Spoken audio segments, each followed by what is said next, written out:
Hello bachcho, let's see the question. The question says that JKLM is a square with sides of length 6 units. Points A and B are the midpoints of sides KL and LM respectively. If a point is selected at random from the interior of the square, what is the probability that the point will be chosen from the interior of triangle JAB? तो यहाँ से हमारे पास जे के L M यहाँ पे एक square है जिसकी साइड 6 यूनिट्स की है। तो हमने बोला ये साइड जो है ये हमारे पास के एल के जे जे एम और एम एल जो है ये सारी की सारी साइड्स क्या हो जाएंगी 6 यूनिट्स की हो जाएंगी।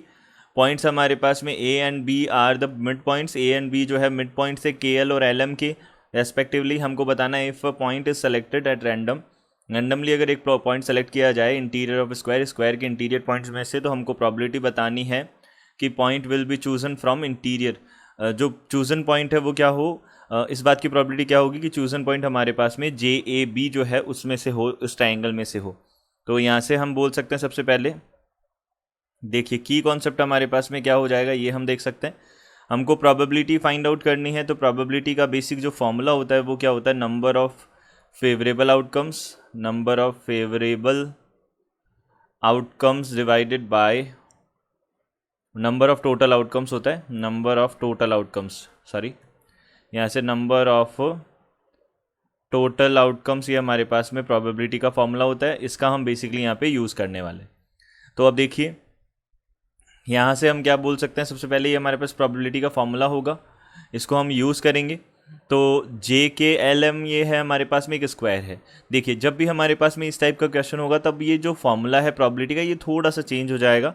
हम यहाँ पे बोलेंगे number of favourable area divided by number of total area. हम मतलब एरिया ऑफ फेवरेबल हमारे पास रीजन जो है उसका एरिया हम divided by number of total area, हम यानी कि हम बोल सकते हैं टोटल एरिया ऑफ टोटल जो शेप है उसका एरिया हम क्या कर देंगे नीचे डिवाइड में कर देंगे।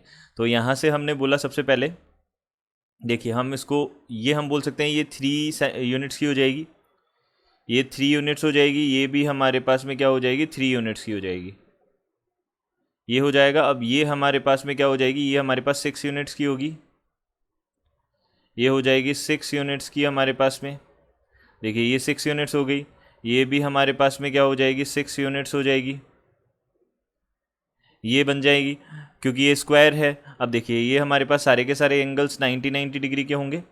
तो हम यहाँ से सबसे पहले देखिए इस की कॉन्सेप्ट में हम एक की कॉन्सेप्ट और ऐड कर देते हैं। देखिए जो एरिया ऑफ ट्राइंगल होता है, एरिया ऑफ ट्राइंगल जो है ये हमारे पास क्या होगा, half multiplied by base multiplied by height होगा। ये हम एक एरिया का फॉर्मूला और एरिया ऑफ स्क्वायर हम यहाँ पे देख सकते हैं, एरिया ऑफ स्क्वायर भी हम लिख सकते हैं। तो ये कितना हो जाएगा, साइड स्क्वायर हो जाएगा। ये 2 फार्मूलाज हमने यहाँ पे ऐड कर दिए। तो देखिए यहाँ से हमारे पास में अब जो एरिया ऑफ ट्राइंगल जो है, area of triangle A B J जो है उसका ट्राइंगल का एरिया कितना हो जाएगा, ये हमको देखना है। तो ये हो जाएगा area of square, area of square जो है हमारे पास में जे के एल एम इसका एरिया माइनस उसमें से हम एरिया को माइनस कर देंगे। यहाँ पे area of triangle A J K minus area of triangle A L B and minus यहाँ से area of triangle J M B. ये हमारे पास हमने क्या कर दिया, इनको सब्ट्रैक्ट कर दिया। अब देखिए यहाँ से हम बोल सकते हैं एरिया ऑफ स्क्वायर जो है हमारे पास में कितना हो जाएगा। देखिए एरिया ऑफ स्क्वायर हमारे पास में 6 यूनिट है साइड, तो 6 का square minus area of triangle यहाँ पे ए जे के जो है उस ट्राइंगल का एरिया हमने देखा। तो यहाँ से कितना हो जाएगा, हाफ मल्टीप्लाइड बाई बेस हमारे पास में है 6 और हाइट हो जाएगी हमारे पास में 3, या फिर हम हाइट को 6 बोल सकते हैं, बेस को 3 बोल सकते हैं, कुछ भी बोल सकते हैं, दोनों सही होंगे। तो यहाँ पे हमारे पास में half multiplied by A L B. अब ए एल बी को देखा हमने, ए एल बी जो है उसका एरिया क्या होगा, तो हाफ मल्टीप्लाइड बाई देखिए ये भी हमारे पास 3 यूनिट्स होगा क्योंकि सारे मिड पॉइंट्स गिवन है ये ए और बी दोनों। तो हम यहाँ से बोल सकते हैं 3 multiplied by base multiplied by height minus half multiplied by J M B जो है उसका एरिया हमने देखा तो हाफ, तो हमने लिख दिया। Then base multiplied by height हमारे पास में कितना हो जाएगा, 3 यूनिट्स ही हो जाएगा। ये हमने देखा। तो area of J A B जो है, या फिर हम बोल सकते हैं ए बी जे, इसका एरिया जो है वो क्या बनेगा, देखिए 36 माइनस 3 3 ज़ा 9, ये 2 से कैंसिल आउट कर दिए यहाँ पे 6 को, ये 3 बनेगा, 3 3 ज़ा 9 माइनस यहाँ से 9/2 एंड माइनस यहाँ से हो जाएगा 3 3 ज़ा 9। तो यहाँ पे 9 9 18 और यहाँ पे यहाँ से 18 माइनस कितना हो जाएगा 9/2, यहाँ से कितना हो जाएगा 36 माइनस 9/2 यानी कि 27/2 बनेगा। तो ये 27/2 यहाँ पे स्क्वायर यूनिट्स हो जाएगा, स्क्वायर यूनिट्स। ये हमारे पास में इसका एरिया बनेगा जे ए बी का। अब जे ए बी का हमने एरिया निकाल लिया, तो हम यहाँ से क्या कर सकते हैं, टोटल स्क्वायर का एरिया तो हमने देखा ही था, उसको भी हम फाइंड आउट लिख सकते हैं वापस से। तो एरिया ऑफ स्क्वायर ये कितना हो जाएगा हमारे पास में, एरिया ऑफ स्क्वायर बन जाएगा साइड स्क्वायर यानी कि 6 का स्क्वायर यानी कि 36 हो जाएगा।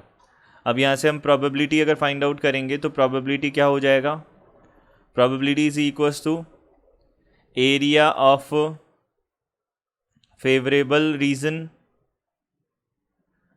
Divided by area of total region. जो टोटल रीजन है उसका एरिया का डिवाइड करना है, तो यहाँ पे एरिया जो होगा वो 27/2 है, 27/2 और होल डिवाइडेड बाय यहाँ से एरिया ऑफ टोटल रीजन जो है वो कितना है, यानी कि स्क्वायर का एरिया 36 है। तो यहाँ पे 27/2 मल्टीप्लाइड बाई 36, यहाँ पे हमने डिवाइड किया 9 का, 9 3 ज़ा और ये यहाँ पे 9 4 ज़ा हो जाएगा। तो यहाँ पे कितना हो जाएगा 3/8 हमारे पास में प्रोबेबिलिटी आ जाएगी। तो ये हमारे पास में रिक्वायर्ड प्रोबेबिलिटी होगी। I hope you understood it well, good luck, thank you.